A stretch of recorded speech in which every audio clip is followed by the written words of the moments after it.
anything. Like you can have 500 rubbish moves against 60 APM, which is good decisions and moves, and 60 APM would be better. So it's a eternal discussion about APM and stuff like that. Yeah, I always thought that APM was way overrated. My APM was always 60, and I would beat people with 200, 300 APM all the time, and just by making smart decisions or outsmarting my opponent. Yeah, that's what I mean.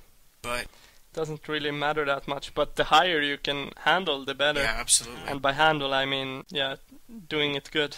Now, when you play, often I've noticed that a lot of people who are really skilled at the game or professional use as much of the keyboard as possible. When it comes to hotkeys, do you use custom hotkeys? I mean, do you invent your own, or do you stick to the standard default hotkeys assigned inside the Warcraft 3? Well, I have only a slight few modifications. Like I would have the Nova on C, so I would use the coil, then I would tab and press C button again to Nova. And then I also changed the move button to W instead of M, because I always thought it was too far to move your hand to the M button to make a surround. So I used the W button there. Now, when you're going to go for a surround, now just going over some of the basics that maybe some people don't know,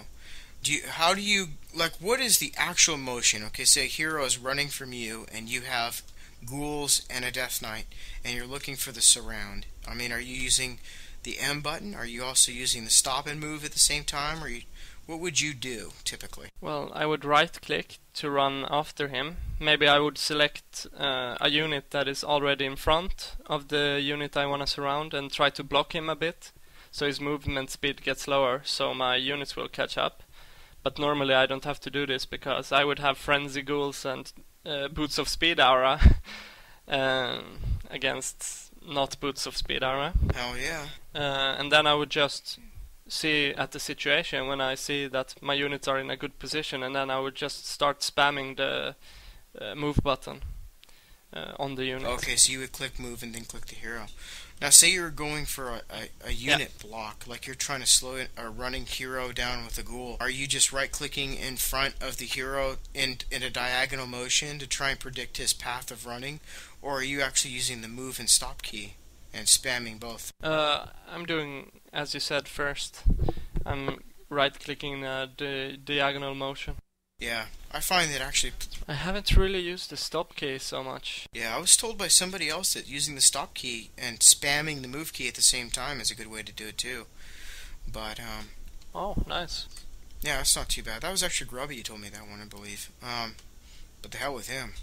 We have you. And actually, a good game to learn blocking is actually by playing Dota, actually. Learning to stop the creeps from moving up and how to actually steal a creep kill from somebody. It's a really good game to actually learn how to get the last hit. Yeah, for sure. I've been playing a lot of Dota. I always enjoy blocking the creeps on the way to the lanes. Another just kind of a random question comes from Bomb. He says, "What is your favorite kind of carbonated beverage?" Oh my god.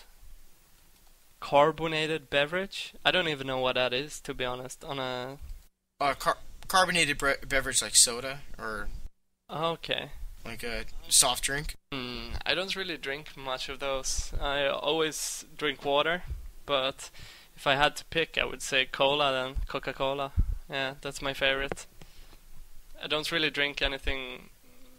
I don't really drink much sodas at all. Yeah, man, I'm telling you, it's those carbonated beverages that kind of screw with you. You think that the caffeine's going to help you, but it slows you down, actually. Sometimes drinking water and eating something healthy not only just make you play better, but allows you to do everything better, even study.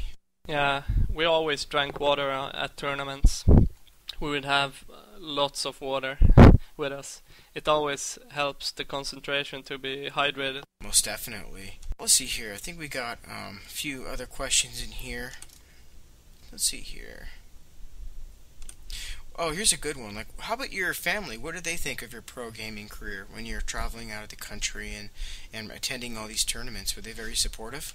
Yeah, they were extremely supportive. Like, there wouldn't be a lot of families agreeing with one of their child sitting in front of the computer and practicing a lot of time. There was also my mother. She was a bit worried, I guess, when I finished school and said to her that I was going to Korea, but she didn't take it bad. She supported me right away.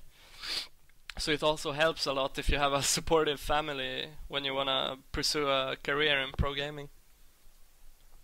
But they're really supportive. I can't say anything bad about my family. Well, that's nice. Maybe a lot of the people weren't as lucky, but that's got to be great to have your support coming from your family instead of them saying, hey, what the hell you're doing? Because technically, you're just doing what any other athlete out there, people who want to become professional soccer players or football or baseball or tennis, they all have to go through the same thing where their sport pretty much consumes their life. Yeah, for sure. But it's always easier to be afraid of things you don't understand, or like programming is pretty new compared to soccer. Yeah, exactly. Another good question from For Fun is, how do you usually counter the? Why do you see some players get a second necropolis? What's with that?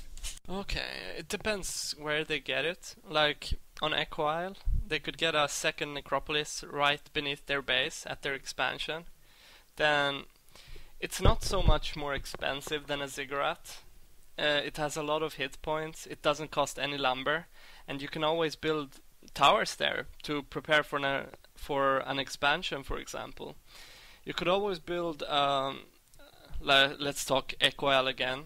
At the shop, right of the shop, if you're starting at the left position, then you could build a more offensive necropolis, which you would normally also tower up and maybe build a slaughterhouse and use it like an outpost to push the human expansion.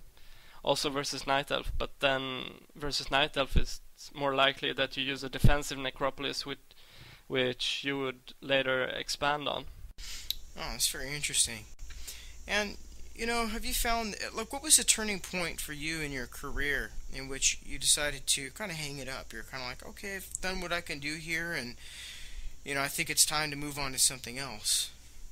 Would you say it's like we were talking about before when the 4K pretty much disbanded? Oh, sorry, I was had a momentary problem with my plug. I accidentally yanked it out. Fury, my question I was going to ask you. What was the turning point in your career in which you decided that we're going to move on to something else besides professional gaming? It was maybe 1.5 or 2 years after the downfall of 4K. It had a lot to do with my personal life as well, I guess. I had a girlfriend